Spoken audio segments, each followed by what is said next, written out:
Shikha Srivastava from mathematics farm. आज हम लोग क्या पढ़ेंगे? आज हम लोग class 8 chapter 3 that is understanding quadrilaterals में सम स्पेशल पैरेललोग्राम पढ़ेंगे।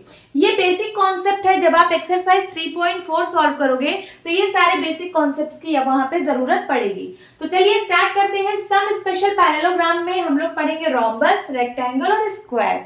इन्हीं तीन शेप को हम लोग पढ़ने वाले हैं। ये तीनों है पैरेललोग्राम बट इनकी कुछ अलग प्रॉपर्टीज है, इसलिए इसका नाम अलग पड़ा है। इसलिए हम इसको रोम्बस, रेक्टेंगल और स्क्वायर नाम दिए हैं। अभी हम रोम्बस पढ़ेंगे तो क्या होता है rhombus? A rhombus has all the properties of a parallelogram and also that of a kite. क्या कह रहा है? पैरेललोग्राम आप लोग पढ़ चुके हो, काइट आप लोग पढ़ चुके हो। तो जो रोम्बस होता है उसके पास पैरेललोग्राम की भी सारी प्रॉपर्टी होती है और काइट की भी सारी प्रॉपर्टी होती है। इस रोम्बस के पास पैरेललोग्राम की भी सारी property as well as kite की भी सारी प्रॉपर्टी होती है। पैरेललोग्राम क्या होता है? Parallelogram it has opposite sides are equal. In parallelogram opposite sides are equal. जैसे ये वाली साइड अपोजिट है तो ये इक्वल इन लेंथ होगी, और ये वाली साइड अपोजिट साइड्स है तो इनका लेंथ इक्वल होगा। ये पैरेललोग्राम में हम लोगों ने पढ़ा था। काइट में क्या होता है?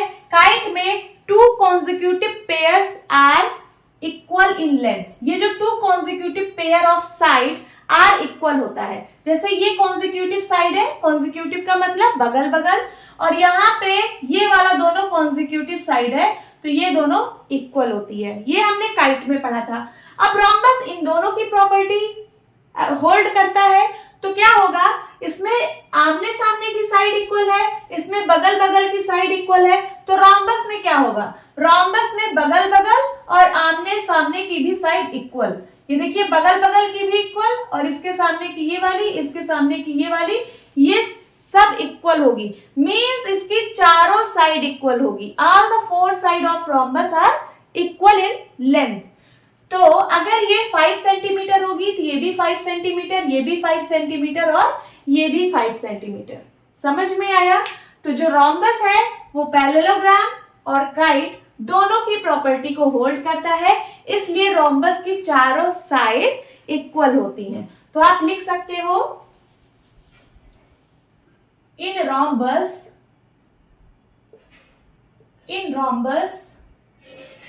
all the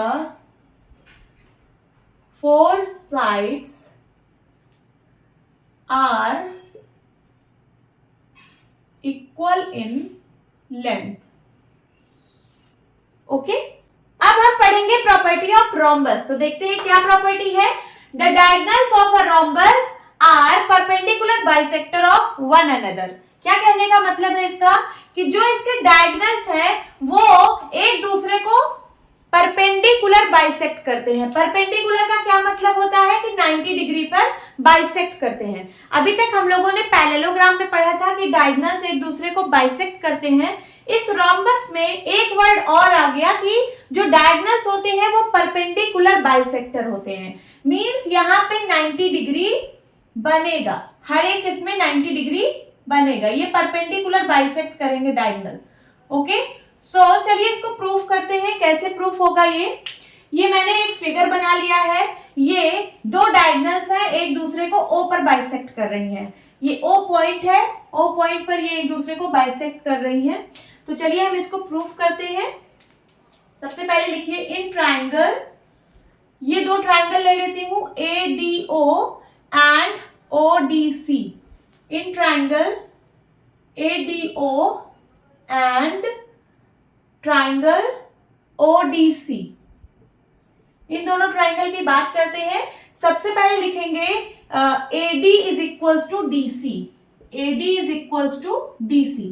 ये हमने कैसे लिखा? क्योंकि ये ABCD एक रोम्बस है तो जो इसकी साइड्स होंगी सारी साइड्स इक्वल होंगी। रोम्बस की सारी साइड इक्वल होती है तो इसलिए AD is equals to DC होगा। तो हम इसका क्या रीजन लिखेंगे? Because ABCD is a rhombus.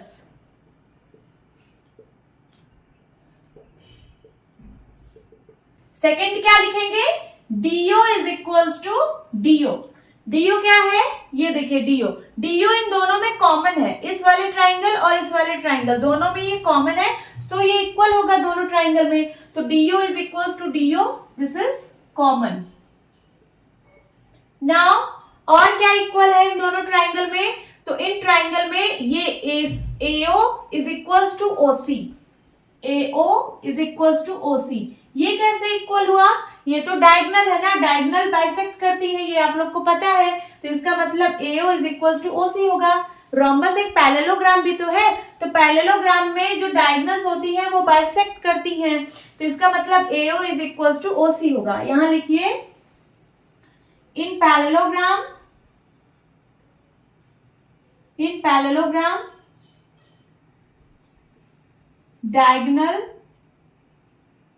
diagonals bisect each other,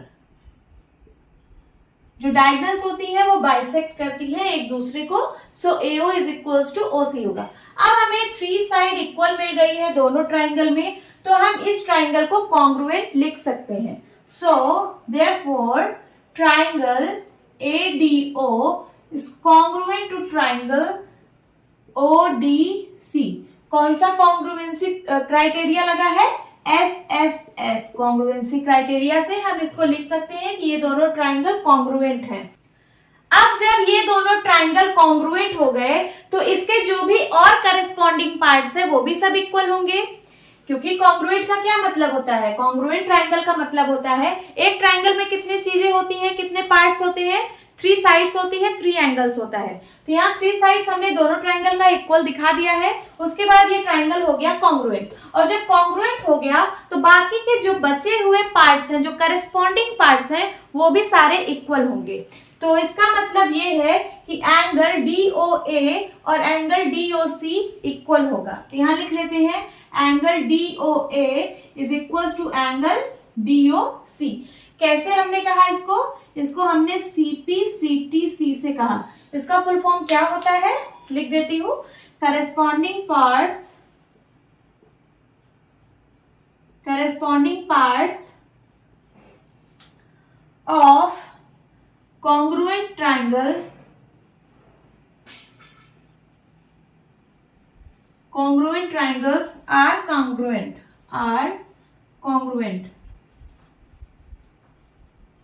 तो जो कॉन्ग्रुएंट ट्राइंगल्स के और बाकी करस्पॉन्डिंग पार्ट्स है वो सब भी कॉन्ग्रुएंट होंगे, मींस इक्वल होंगे, तो हमने ये वाला पॉइंट यहाँ पे लिख दिया, क्योंकि ये ट्राइंगल कॉन्ग्रुएंट था तो ये दोनों भी इक्वल होगा। और उसके बाद यहाँ पे ये देखिए एक स्ट्रेट लाइन बन रही है, AC is a straight line, और यहाँ पे ये OD इसको जो है डिवाइड कर रही है, तो ये वाला एंगल और ये वाला एंगल लीनियर पेयर बना रहा है। देखिए ये एक स्ट्रेट लाइन है और इस पे ये दोनों एंगल लीनियर पेयर बना रहा है, तो इसका मतलब इनका सम 180 डिग्री होगा। तो यहाँ पे लिख लेते हैं angle DOA plus angle DOC is equal to 180 degree. क्यों? क्योंकि लीनियर पेयर बना रहे हैं, लिख लीजिए लीनियर पेयर। अब DOA is equal to DOC है, तो मैं DOA और DOC यहाँ पे लिखा हुआ है, तो angle DOA plus angle DOC को मैं DOA लिख सकती हूँ, so angle DOA is equal to 180 degree. अब ये दोनों सेम है तो ऐड हो जाएंगे, तो 2 angle DOA is equal to 180 degree. तो एंगल DOA की वैल्यू अगर हमें निकालनी है तो इस 2 को हटाना पड़ेगा, ये 2 इस साइड मल्टीप्लाई में है, इस साइड आएगा तो डिवाइड में हो जाएगा, तो क्या हो जाएगा angle DOA is equal to 180 degree divide by 2, तो क्या आ जाएगा इसका वैल्यू, इसका वैल्यू आ गया 90 डिग्री। तो एंगल DOA की वैल्यू क्या आ गई 90 डिग्री। हमने प्रूफ कर दिया कि जो डायगोनल्स होते हैं वो एक दूसरे को परपेंडिकुलर बाइसेक्ट करते हैं। हमें ये वाला एंगल पता चल गया कि ये 90 डिग्री है, हमने प्रूफ कर दिया। उसी तरीके से जब ये वाला एंगल DOA 90 डिग्री है तो ये भी 90 डिग्री होगा। क्यों? क्योंकि ये एक स्ट्रेट लाइन है, इस पे 180 डिग्री का एंगल बनाएगी, तो ये 90 तो ये भी 90, इसलिए यहाँ पे लिख दीजिए angle DOC is equal to 90 degree. अब जब ये दोनों 90 डिग्री थी, ये दोनों भी 90 डिग्री होंगे। क्यों? क्योंकि ये वर्टिकली अपोजिट एंगल है, ये भी वर्टिकली अपोजिट एंगल है। समझ में आया? तो हमने इसको प्रूफ कर दिया। यहाँ पे आप लिख सकते हैं हेंस प्रूफ, हेंस प्रॉपर्टी थी the diagonals of a rhombus are perpendicular bisector of one another, तो हमने इसको प्रूव कर दिया है कि जो डायगोनल्स हैं रोम्बस के वो एक दूसरे को 90 डिग्री पर बाइसेक्ट कर रहे हैं। ओके, अब हम पढ़ेंगे रेक्टेंगल। तो रेक्टेंगल भी एक स्पेशल पैरेललोग्राम है, तो देखते हैं क्या है rectangle. A rectangle is a parallelogram with equal angles. Rectangle एक पैरेललोग्राम है जिसके सारे एंगल इक्वल होते हैं। ये देखिए, अगर ये x है तो ये भी x, ये भी x और ये भी x। और हमने पढ़ा है कि किसी भी क्वाड्रिलेटरल में सारे एंगल का सम 360 डिग्री होता है। कोई भी आप क्वाड्रिलेटरल ले लीजिए, उसके सारे इंटीरियर एंगल का सम कितना होता है, 360 डिग्री होता है। और ये जो रेक्टेंगल है ये बोल रहा है इसके सारे एंगल इक्वल होंगे। तो जब इसके सारे एंगल इक्वल हैं तो सारे एंगल कितने होंगे, इसका मतलब सारे 90 डिग्री के होंगे, क्योंकि इसको 4 पार्ट में डिवाइड करना है। तो जब आप इसको 4 से डिवाइड करोगे तो 90 डिग्री आएगा। इसका मतलब रेक्टेंगल का सारा एंगल कितना होता है, 90 डिग्री होता है। तो इसका डेफिनेशन हम कुछ इस तरह भी लिख सकते हैं कि a rectangle is a parallelogram in which every angle is a right angle। Rectangle एक ऐसा पैरेललोग्राम है जिसका सारा एंगल 90 डिग्री होता है, हर एक एंगल इसका 90 डिग्री होता है। ये आप लोग पढ़ते चले आ रहे हो, प्रीवियस क्लास में भी ये चीज आप लोग पढ़े होंगे कि रेक्टेंगल एक ऐसा पैरेललोग्राम है जिसका सारा एंगल 90 डिग्री होता है। अब इसकी कुछ प्रॉपर्टी भी है। क्या प्रॉपर्टी है रेक्टेंगल की? The diagonals of a rectangle are of equal length. जो रेक्टेंगल की डायगोनल्स होती हैं, जैसे ये वाली डायगोनल एक हो गई, अगर मैं इसका कुछ नाम दे दूं ABCD, तो एक डायगोनल हो गई BD और दूसरी डायगोनल हो गई AC। तो AC और BC इनका लेंथ इक्वल होगा, means AC is equals to BD होगा। अभी तक जो हम पैरेललोग्राम में पढ़ रहे थे, ये जैसे मैंने एक पैरेललोग्राम बनाया, दिस इज अ पैरेललोग्राम, तो इसमें हम लोग डायगोनल के बारे में क्या पढ़े थे, क्या प्रॉपर्टी थी इसकी डायगोनल्स में? तो इसके जो डायगोनल्स थे वो एक दूसरे को बाइसेक्ट करते थे। बाइसेक्ट का मतलब आधे आधे पार्ट में डिवाइड करते थे। तो ये वाला इसके बराबर होता था और ये वाला इसके बराबर होता था, बट ये दोनों डायगोनल इक्वल नहीं होती थी। इन रेक्टेंगल में दोनों डायगोनल इक्वल है। AC जो डायगोनल है वो BD के इक्वल होगी। और क्योंकि रेक्टेंगल एक पैरेललोग्राम भी है, इसलिए इसका जो बाइसेक्ट होगा, डायगोनल एक दूसरे को बाइसेक्ट भी करेगी, क्योंकि रेक्टेंगल एक पैरेललोग्राम है। तो पैरेललोग्राम में जो डायगोनल्स होती है वो बाइसेक्ट करती हैं एक दूसरे को, तो इसकी भी जो डायगोनल्स है वो एक दूसरे को बाइसेक्ट करेंगी। मींस ये वाली लेंथ इसके बराबर होगी और ये वाली लेंथ इसके बराबर होगी। समझ आ रहा है?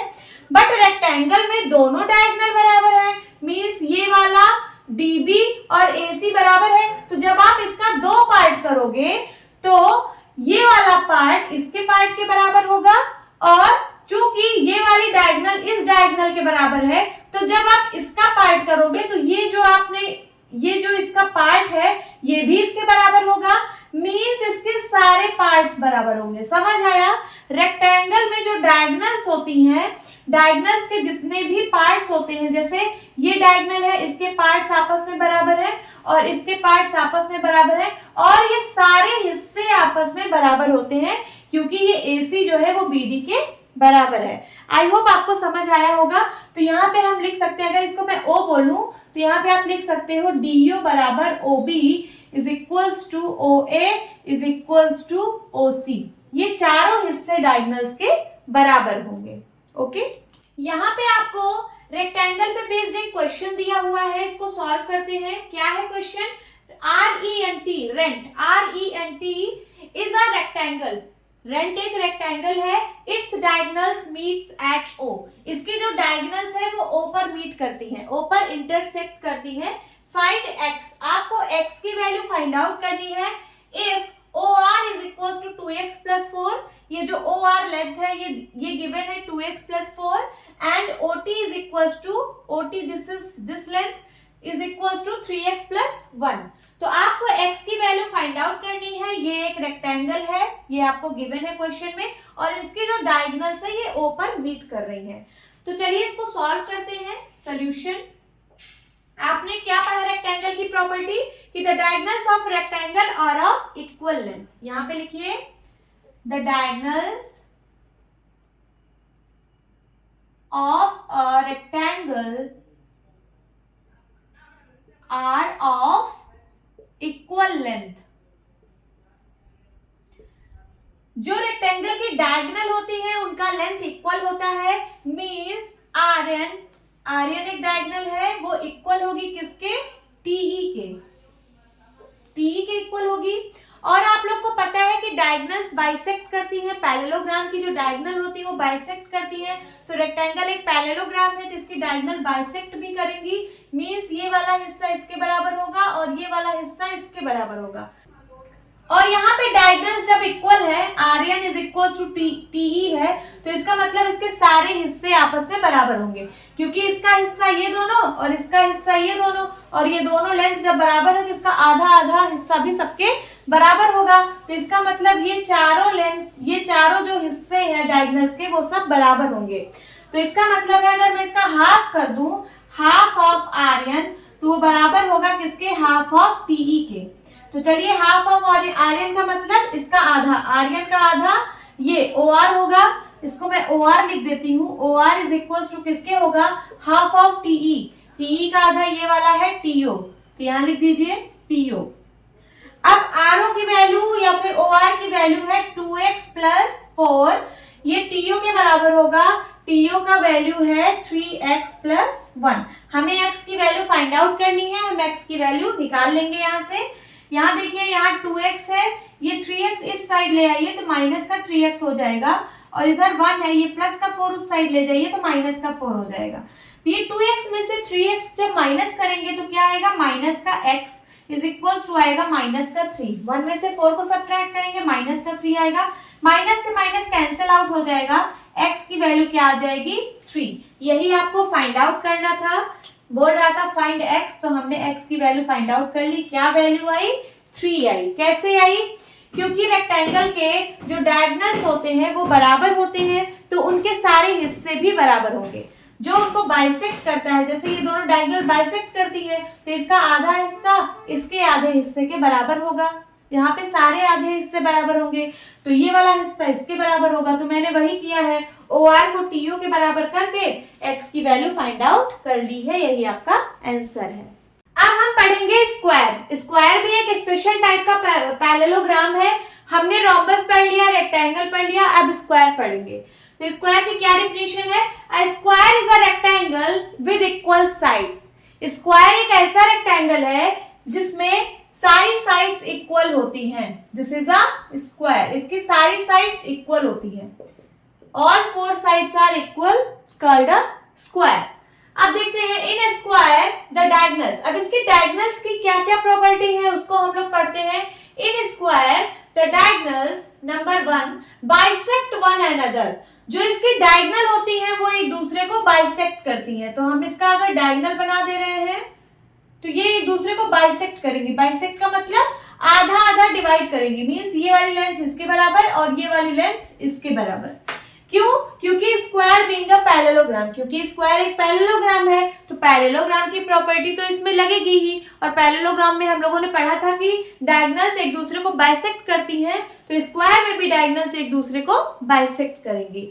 अब सेकंड क्या है, diagonals are of equal length. जो स्क्वायर की डायगोनल हैं उनका लेंथ इक्वल होता है। जैसे इसको हम नाम दे दें ABCD, इस स्क्वायर का नाम ABCD है, तो जो इसका डायगोनल AC और BD है तो AC is equal to BD होगा।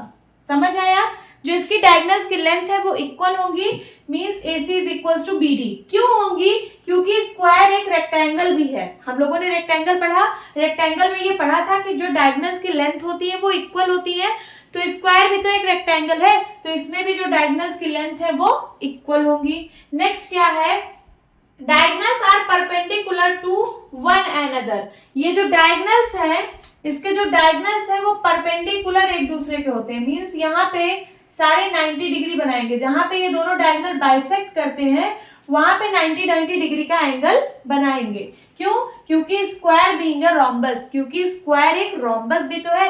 रोम्बस की चारों साइड इक्वल होती है, स्क्वायर की भी चारों साइड इक्वल है, तो स्क्वायर एक रोम्बस भी तो है, इसमें रोम्बस की भी प्रॉपर्टी लगेगी। सो इसके जो डायगोनल्स है वो परपेंडिकुलर बाइसेक्ट करते हैं। अब क्या प्रॉपर्टी है इसकी स्क्वायर की, तो यहाँ पे देखते हैं the diagonals of a square are perpendicular bisector of each other. तो जो डायगोनल है स्क्वायर के वो परपेंडिकुलर बाइसेक्टर होते हैं एक दूसरे के, मींस इसके डायगोनल्स जो हैं वो एक दूसरे को 90 डिग्री पर बाइसेक्ट करेंगे, 90 डिग्री पर डिवाइड करेंगे। तो परपेंडिकुलर का मतलब होता है 90 डिग्री, बाइसेक्ट का मतलब होता है आधा आधा डिवाइड करना।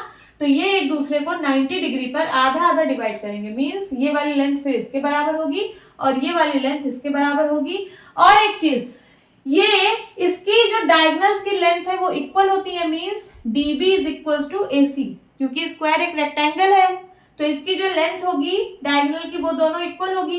तो जब डायगोनल्स की लेंथ इक्वल है तो इसका मतलब अगर मैं इसका आधा करूंगी AC divide by 2 is equal to BD divide by 2 होगा, तो इसका आधा भी इसके बराबर होगा, मींस ये वाली लेंथ इसके बराबर होगी। समझ आया? ये देखिए AC को जब मैं डिवाइड बाई 2 करूंगी मींस AC का हाफ ये BD के हाफ के बराबर होगा, मींस ये वाली लेंथ इसके बराबर होगी। तो जब ये लेंथ इसके बराबर और ये लेंथ इसके बराबर तो ये लेंथ भी इसके बराबर, तो मींस इसकी चारों ये जो डायगोनल्स के जो चारों हिस्से हैं वो एक दूसरे के बराबर होंगे। तो यहाँ पे आप लिख सकते हो, अगर मैं इसको O पॉइंट दूं, अगर मैं इसको O पॉइंट बोलूं तो आप यहाँ पे लिख सकते हो AO is equal to OC is equal to OB is equal to OD। Okay, so hope students आपको क्लास अच्छी लगी होगी। मिलती हूँ अपनी नेक्स्ट वीडियो में, तब तक के लिए bye bye and take care.